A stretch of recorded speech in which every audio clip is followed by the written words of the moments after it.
Hi అండి, అందరికీ నమస్తే. Welcome back to our channel. ఈరోజు వీడియోలో ఎంతో ఈజీగా చేసుకునే టేస్టీ చక్కెర పొంగల్ రెసిపీ చూపించబోతున్నాను.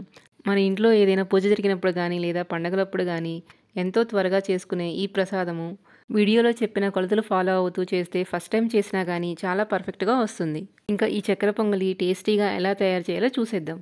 ముందుగా దీనికోసం మనము స్టవ్ మీద ఒక ప్యాన్ పెట్టుకొని దానిలో ఒక పావు కప్పు పెసరపప్పు వేసుకొని సన్నని సెగ మీద దోరగా వేయించుకోవాలి. హై ఫ్లేమ్లో వేయించితే త్వరగా మాడిపోతాయి. అందువలన మనము ఫ్లేమ్ సిమ్లో పెట్టుకొని మధ్య మధ్యలో కలుపుకుంటూ వేయించుకుంటే పప్పు లోపలి వరకు వేగి టేస్టీగా ఉంటుంది.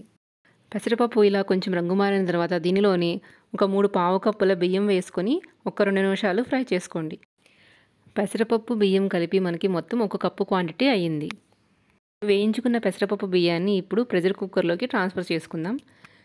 ఈ బియ్యాన్ని ఇప్పుడు ఒక 2 సార్లు శుభ్రంగా వాష్ చేసుకుని దీనిలో 1 కప్పు బియ్యానికి మనము 2 కప్పుల వాటర్ వేసుకోవాలి.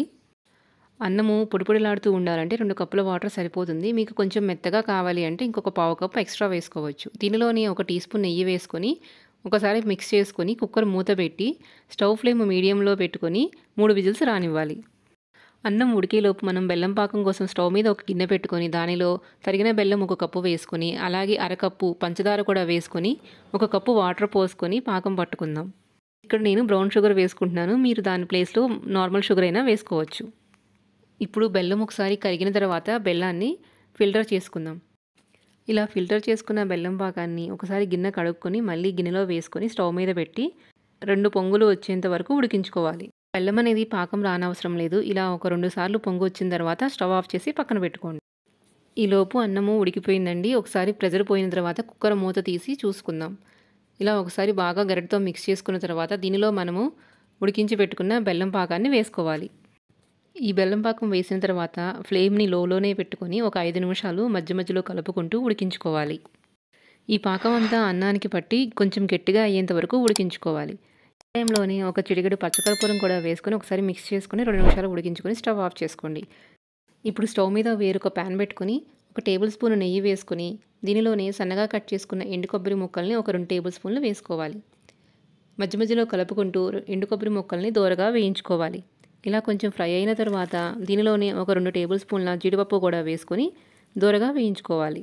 జీడిపప్పు ఎండు కొబ్బరి ముక్కలు ఇలా బాగా వేగిన తర్వాత వీటిని మనం ముందుగా ఉడికించి పెట్టుకున్న చక్కెర పొంగల్లో వేసుకోవాలి.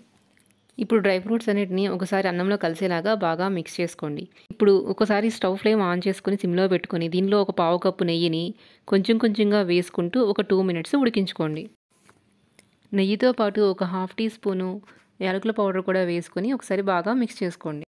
ఇలా మనం వేసుకున్న నెయ్యి అంతా అన్నానికి పట్టేలాగా మధ్య మధ్యలో మెల్లగా కలుపుకుంటూ ఒక 2 నిమిషాలు ఉడికించుకోండి. అంతేనండి, స్టవ్ ఆఫ్ చేసుకొని వేడివేడిగా ఒక బౌల్లోకి తీసుకోండి.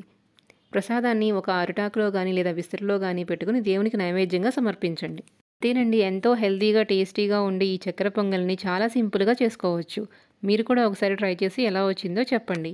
ఈ చక్కెర పొంగలి పొడిలాడుతూ రెండో రోజుకు కూడా చాలా టేస్టీగా ఉంటుంది.